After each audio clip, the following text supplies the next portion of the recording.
le cardinal Philippe Ouédraogo, comme vous l'avez déjà entendu, donne aujourd'hui, 1er mai, dans sa cathédrale, sa première catéchèse, conférence sur le thème du mariage et de la famille. C'est une initiative que le père de famille nourrit depuis son retour du synode sur la famille qui s'est tenu à Rome du 5 au 19 octobre 2014.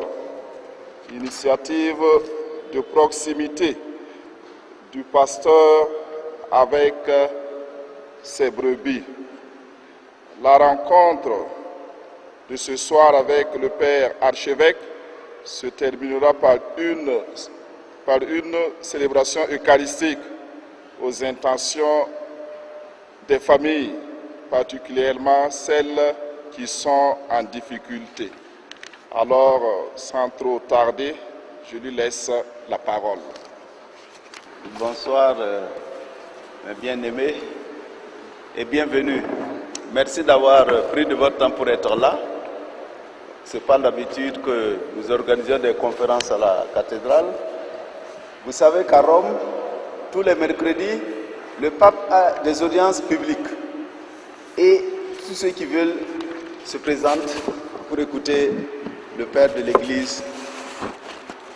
Et c'est tout un enseignement, c'est toute une catéchèse. Alors, de retour du synode, j'ai estimé qu'à l'exemple de ce que fait le Saint-Père, on pourrait aussi initier des rencontres au niveau de la cathédrale, des formes de catéchèse pour contribuer non seulement à l'information, mais à la formation et à la fortification de la foi chrétienne. Alors on verra un peu selon vos besoins, parce qu'on n'a pas souvent, on ne sent pas souvent la soif d'apprendre ici. Les gens n'ont pas soif d'apprendre. Ils peuvent passer des heures et des heures au kiosque, au bar, mais pour donner une heure pour écouter une conférence, ce n'est pas évident. Alors je vous remercie d'être là. J'ai dit au curé pour la première fois, il ne faut pas que vous en sortiez dégoûtés. Alors on limite le temps. Une heure. Je parle environ une demi-heure et nous allons procéder à un débat des questions-réponses. Alors pour ceux qui le pour mémoire, nous avons vécu à Rome en octobre dernier un synode de grande importance. C'est sur le mariage et la famille. Donc, octobre prochain se tiendra un autre synode sur le même thème. On verra un peu tout cela. Alors, entre les deux synodes, c'est un temps de réflexion sur la réception du premier synode, un temps d'approfondissement théologique et pastoral en vue de préparer et de mieux vivre le second synode qui sera célébré du 4 au 25 octobre 2015.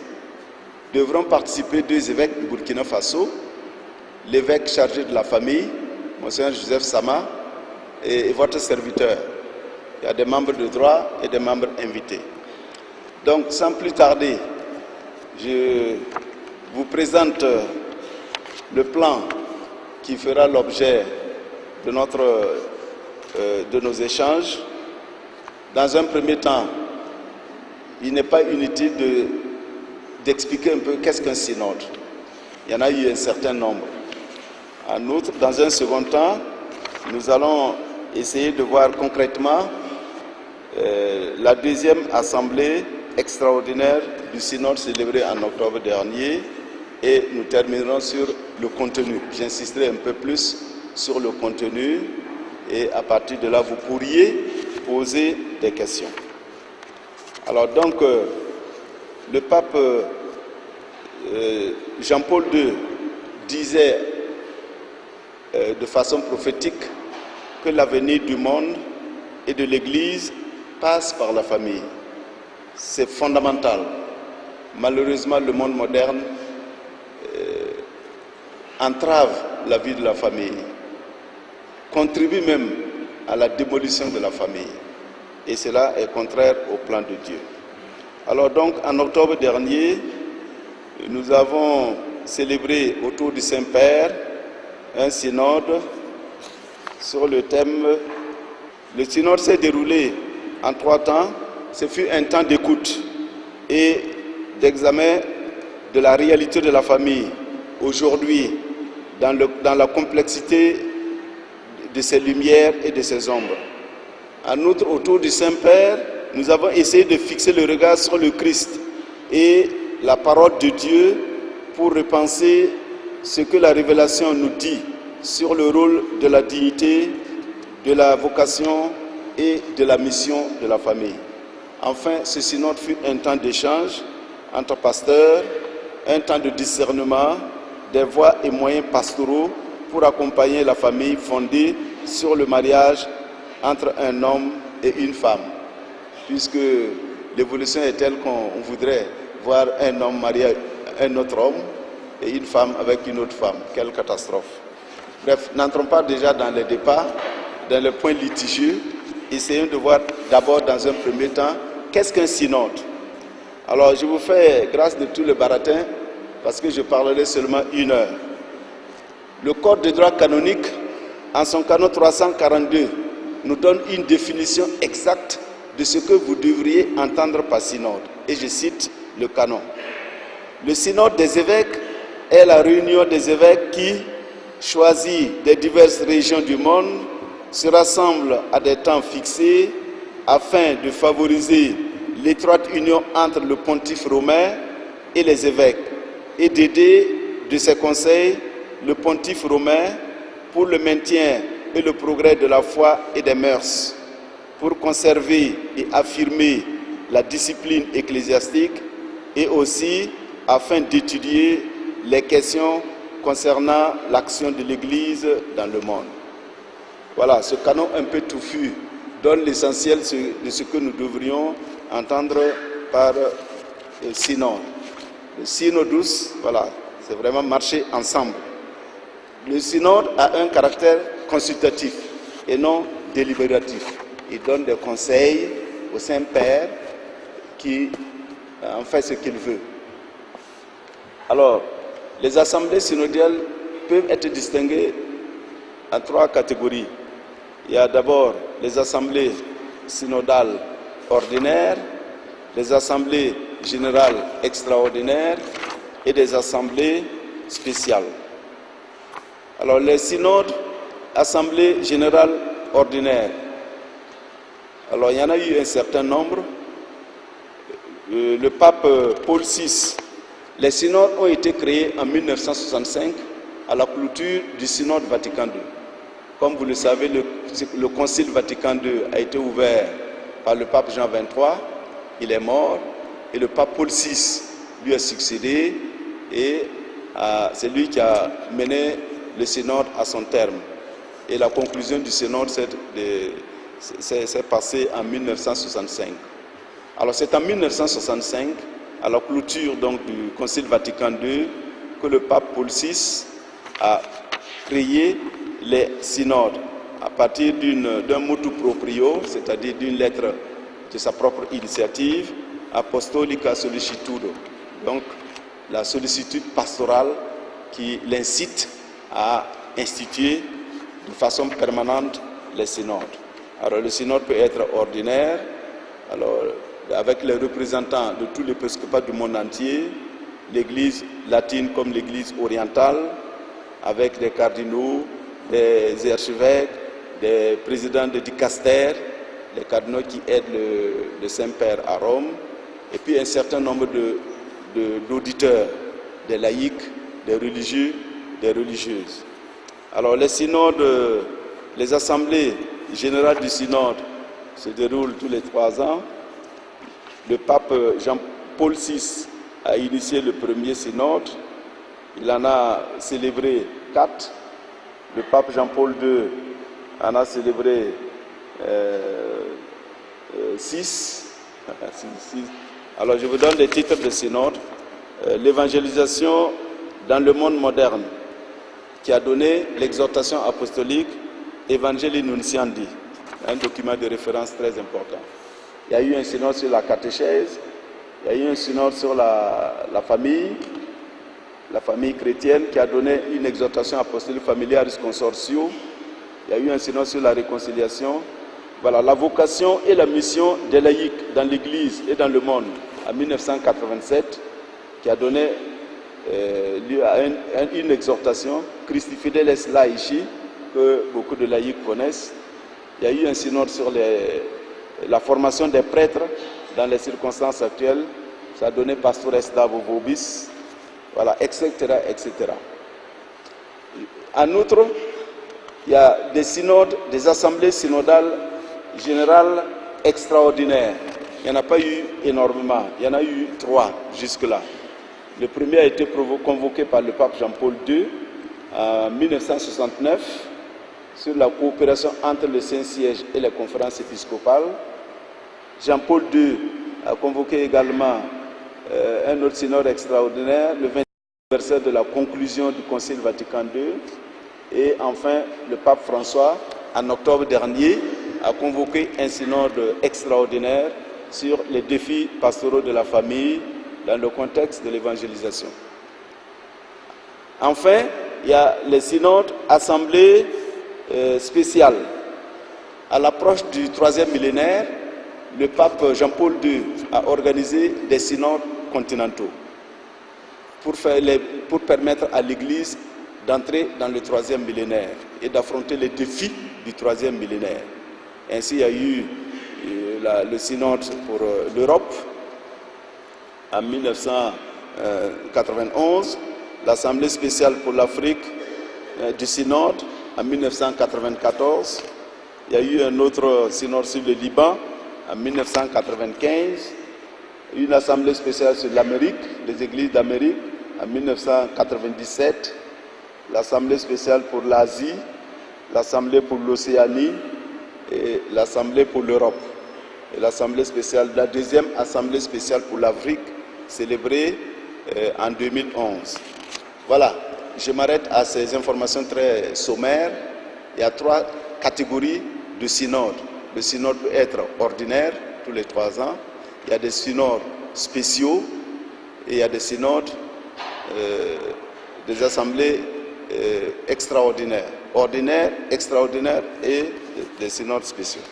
Alors j'en arrive, un peu comme par illustration, à la deuxième assemblée extraordinaire du synode des évêques célébrée du 5 au 19 octobre 2014. Alors sur le thème, les défis pastoraux de la famille dans le contexte de l'évangélisation. Les défis pastoraux de la famille dans le contexte de l'évangélisation. Alors vous savez qu'il y a toute une procédure pour en arriver à la célébration d'un synode. Dans un premier temps, on envoie à toutes les églises, à toutes les institutions du monde entier un questionnaire. Et les réponses de ce questionnaire permettent de rédiger un document appelé lineamenta. Donc, on définit le cadre du débat synodal.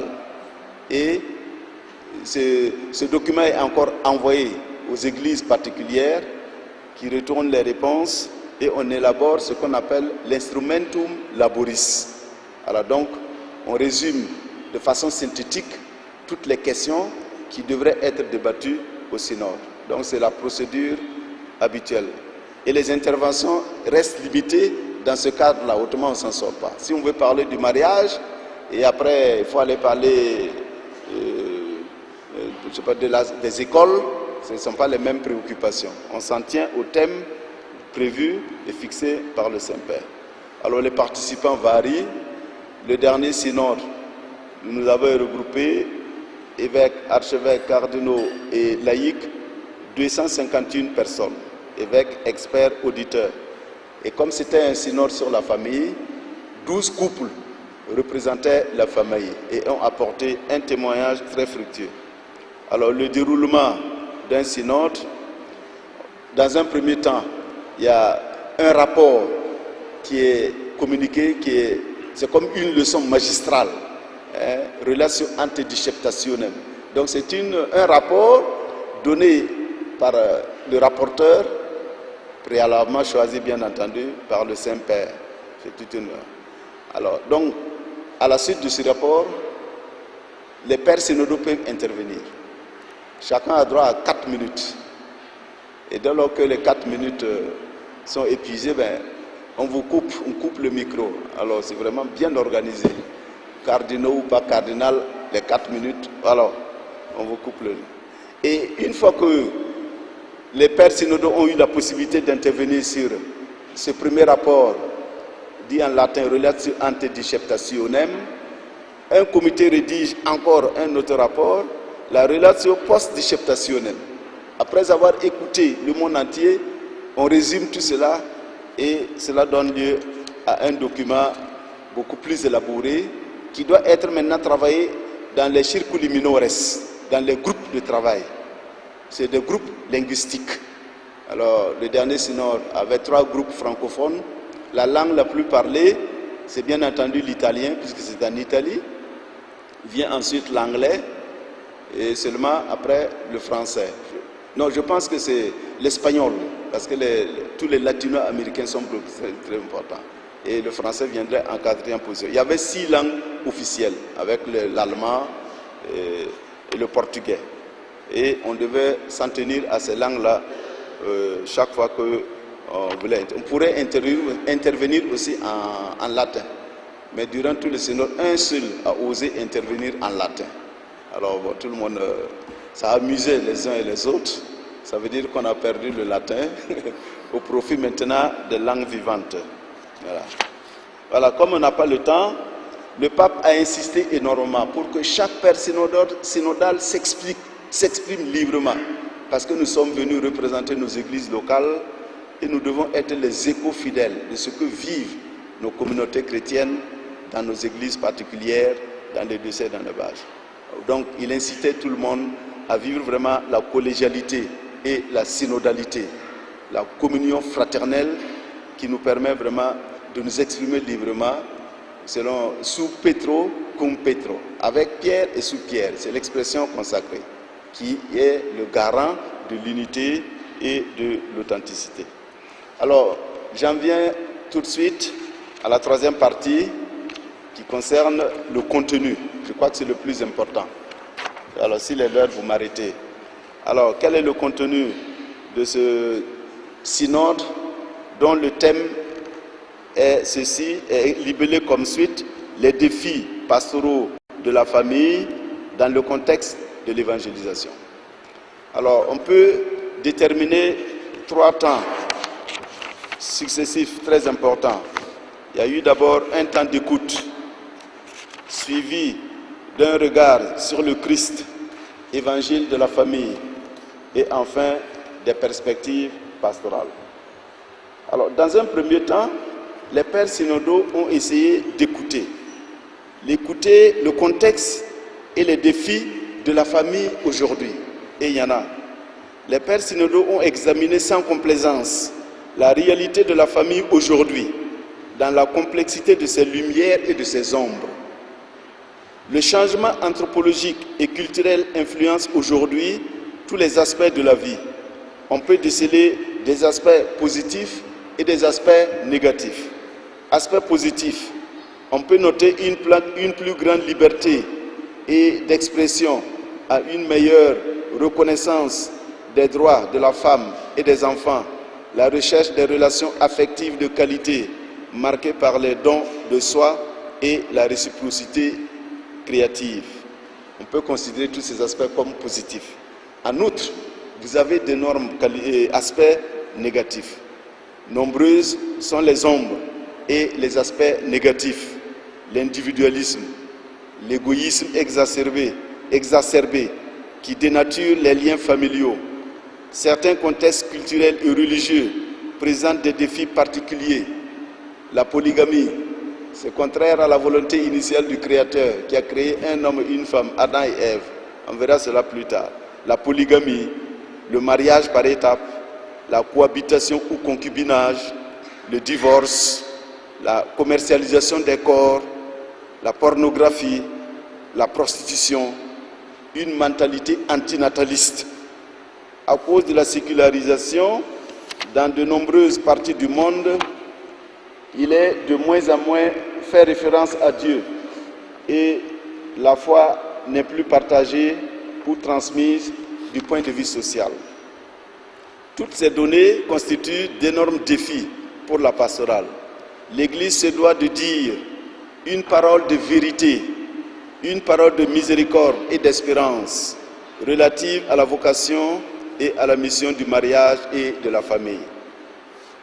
Ensuite, les pères synodaux autour du pape ont essayé d'avoir un regard sur le Christ, revenir à la révélation, à la volonté initiale du Créateur. Face aux multiples et complexes défis, il est capital de conserver le regard fixé sur Jésus-Christ et son évangile. Jésus annonçait les exigences du royaume de Dieu, mais à regarder les femmes et les hommes qu'il rencontrait avec amour, tendresse et miséricorde. Exemple, la Samaritaine dans Jean 4, 1, 30, la femme adultère, Jean au chapitre 8, versets 1 à 11, dans une attitude d'amour envers la personne pécheresse, Jésus conduit au repentir et à la conversion. La pédagogie divine devrait inspirer l'Église, tous les pasteurs et les communautés chrétiennes. Dieu a créé le mariage et la famille lorsqu'il a créé Adam et Ève. C'est le mariage prototype, le premier couple. Il a institué le mariage primordial comme fondement solide de la famille. Cette union a été altérée malheureusement par le péché, mais rachetée par le Christ, restaurée à l'image de la Sainte Trinité, source de tout amour véritable.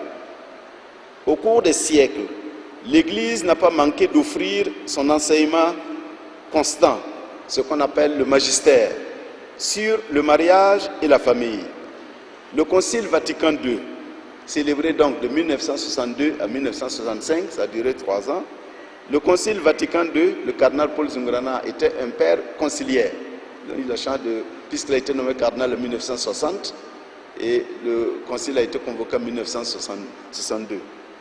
Alors, dans sa constitution pastorale, Gaudium et Spes, ça veut dire joie, Gaudium, Spes et espérance.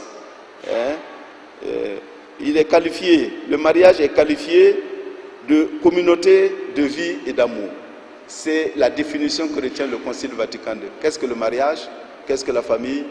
Communauté de vie, communauté d'amour à réaliser tout au long de l'existence humaine. Gaudium et Spes au numéro 48. L'amour est au centre de la famille et implique le don réciproque de soi. En outre, par le sacrement du mariage, le Christ Seigneur vient à la rencontre des époux et demeure avec eux. Les époux sont comme consacrés par une grâce spécifique, édifiant le corps du Christ et constituant une église domestique. Dans le sillage du Concile Vatican II, les papes ont approfondi la doctrine sur le mariage. Paul VI a écrit un document très contesté au sein même de l'Église, Humanae Vitae. Jean-Paul II, Familiaris Consortio. Benoît XVI, Deus Caritas Est. Et le pape François, Lumen Fidei. Tous ces documents, vous savez, les textes pontificaux du magistère sont toujours en latin, les titres. Ce sont les premiers mots qu'on prend comme titre du document. Les 2 ou 3 premiers mots, c'est toujours comme cela. Alors, Familiaris Consortio, donc c'est le document sur la vie familiale. Le consortium, c'est le pacte entre les époux. Voilà. Donc, ce sont les 2 premiers mots de l'exhortation qui a donné le nom du document. Le mariage sacramentel est enraciné dans la grâce du baptême qui établit l'alliance fondamentale de chaque personne avec le Christ dans l'Église. C'est cela qui permet au couple d'assumer dans la foi les éléments constitutifs du mariage et les biens du mariage. Alors, qu'est-ce qu'on appelle les éléments constitutifs du mariage? Il y a la finalité du mariage et les propriétés du mariage. L'Église retient 2 finalités que vous connaissez bien, le bien des époux se rendre heureux l'un l'autre, c'est-à-dire se donner totalement au conjoint et le rendre heureux, se rendre heureux l'un l'autre. C'est la première finalité de la vie conjugale. Deuxième finalité, c'est l'ouverture à la vie, donc c'est-à-dire la procréation et l'éducation des enfants. Donc il y a deux finalités retenues par l'Église, se rendre heureux l'un l'autre, deuxièmement, procréer et éduquer chrétiennement les enfants. Il y a aussi ce qu'on appelle dans le jargon canonique les propriétés du mariage. Il y en a deux également. Première propriété, à l'instar du mariage prototype Adam et Ève, le mariage chrétien est par essence monogamique. Un Adam, une Ève, un homme, une femme. Voilà. D'ailleurs, dans l'évangile, dans la perspective biblique, c'est quand Caïn a égorgé son frère Abel, c'est leurs successeurs qui ont tracé un peu le sillon du mariage polygamique ou polygynique ou polyandrique. La polygamie a deux volets. La polygynie, un homme, plusieurs femmes. La polyandrie, une femme, plusieurs hommes. Nous, les Monsiers, on est habitués à un homme, plusieurs femmes. Il y a d'autres sociétés où c'est une femme et plusieurs hommes. C'est ça la polyandrie. Tout ceci-là, c'est contraire à la volonté de Dieu. C'est la conséquence du péché dans la perspective biblique. Alors donc, d'où la nécessité de la conversion. Et la deuxième propriété a trait à ce qu'on appelle l'indissolubilité. Par la grâce du sacrement, Dieu consacre l'amour des époux et en confirme l'indissolubilité en leur offrant l'aide nécessaire pour vivre la fidélité, l'accueil réciproque et l'ouverture de la vie. Voilà, on s'en tient à cette notion que vous connaissez bien. Ce n'est pas un yikaram karongo qu'on est venu faire, mais c'est un rappel quand même. Les finalités du mariage, rendre heureux le conjoint. Deuxième finalité, procréer et éduquer les enfants. Les propriétés, il y en a deux aussi. Voilà, c'est le mariage monogamique. Un Adam, une Ève, un homme, une femme. Et enfin, la deuxième propriété, notre mariage exclut tout ce qui est divorce. Voilà, l'indissolubilité. Alors, ceci étant, nous pouvons tout de suite passer, par manque de temps, passer aux perspectives pastorales. Mais avant, soulignons une préoccupation fondamentale du Saint-Père. Le Saint-Père, dans Evangelii Gaudium, la joie de l'Évangile, retient une perspective fort intéressante pour tous. L'Église, selon la volonté du Maître et fondateur, doit être une maison toujours ouverte. Le pape voudrait que l'Église soit une maison à la porte largement ouverte. La maison paternelle où il y a de la place pour chacun avec sa vie difficile. Voilà, tout le monde a sa place. Ceux qui vivent au mieux l'idéal proposé, personne ne vit d'ailleurs parfaitement cet idéal. C'est à la parousie, au-delà que nous allons probablement vivre pleinement cet idéal. Il y en a qui vivent au mieux l'idéal, il y en a qui sont loin de cet idéal. Les divorcés remariés, les polygames, le mariage homosexuel, bon, voilà. En tout cas, c'est loin de l'idéal proposé par Jésus. Mais chacun a sa place, puisque c'est la maison du Père, où il y a de la place pour tout le monde. Et le pape justement nous exhorte à la miséricorde, vérité et miséricorde, pour permettre à chacun de cheminer et de tendre, grâce à l'accompagnement des uns des autres, vers cet idéal voulu par le Seigneur lui-même. Alors, nous en arrivons tout de suite à l'aspect pastoral pour vous permettre de poser des questions. Alors, ce qu'on appelle l'annonce de l'évangile de la famille, cela constitue une urgence pour la nouvelle évangélisation. L'Église est appelée à la mener à bien avec la tendresse d'une mère et la clarté d'une maîtresse. Voilà, la tendresse d'une mère et la clarté d'une maîtresse. Il faut dire l'idéal, proposer l'idéal à tout le monde, même si tout le monde n'arrive pas à vivre parfaitement cet idéal-là. Avec clarté, l'Église doit enseigner, mater et magistrat. Mais, comme une mère, qui accompagne ses enfants. Voilà, tout le monde doit être accompagné pour tendre au mieux vers cet idéal, voilà, à partir du vécu. Alors, au point de vue pastoral, je cite en vrac seulement quelques aspects avant de vous donner la parole. Alors, le mariage chrétien est une vocation devant être accompagné d'une préparation adéquate des futurs époux dans un parcours de foi et un discernement mûr. Les premières années de vie conjugale doivent être soutenues par les couples expérimentés, les associations œuvrant dans le domaine de la pastorale familiale. Donc le synode recommande fortement la préparation au mariage. Voilà, il n'y a pas d'école, il y a des écoles pour être religieux, il y a des préparations pour être religieux, religieuses, pour être prêtre, il n'y a pas d'école pour se marier. Alors que c'est la première des vocations. Alors d'où la nécessité d'intensifier vraiment la préparation au mariage et que les couples plus expérimentés aient le souci d'accompagner les jeunes couples. Deuxième aspect, la parole de Dieu est source de vie et de spiritualité pour la famille. Et l'évangile de la famille est une joie qui remplit le cœur de tous et toute la vie. Évangile Gaudium. Troisième perspective pastorale, de nos jours, nous constatons une crise de la foi qui implique une crise du mariage et de la famille. Une conversion missionnaire est nécessaire, est demandée, elle est nécessaire à toute l'Église.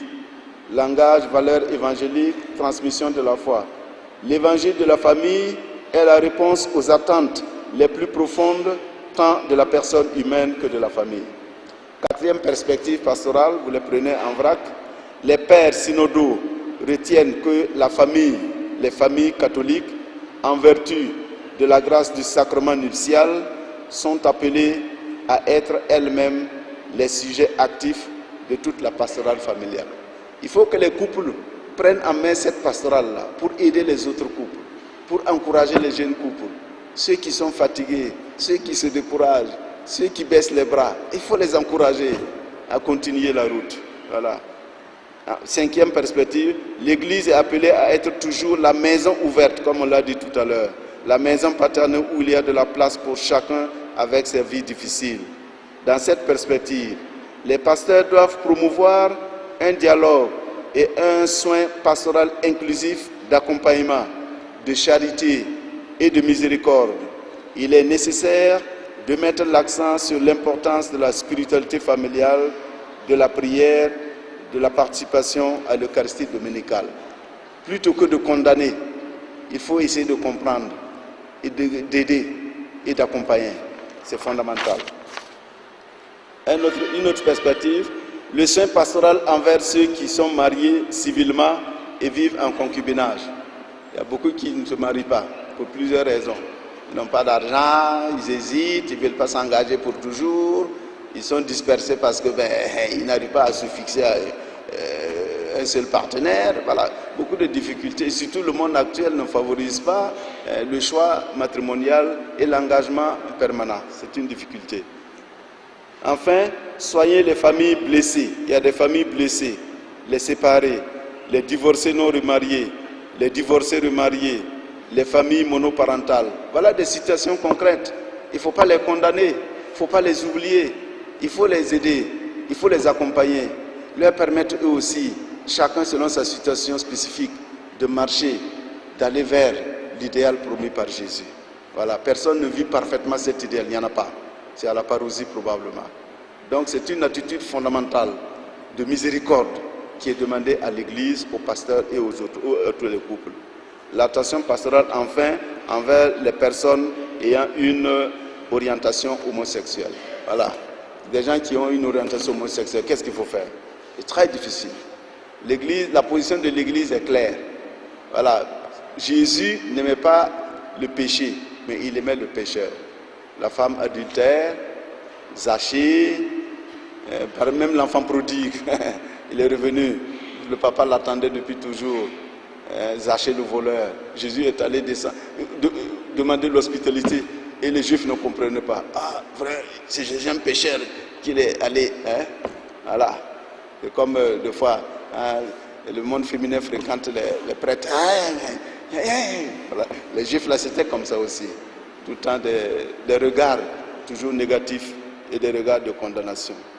voilà, des perspectives pastorales. En conclusion, pour que vous puissiez prendre la parole, le synode sur le thème « Les défis pastoraux de la famille dans le contexte de l'évangélisation » fut une expérience collégiale de grande importance.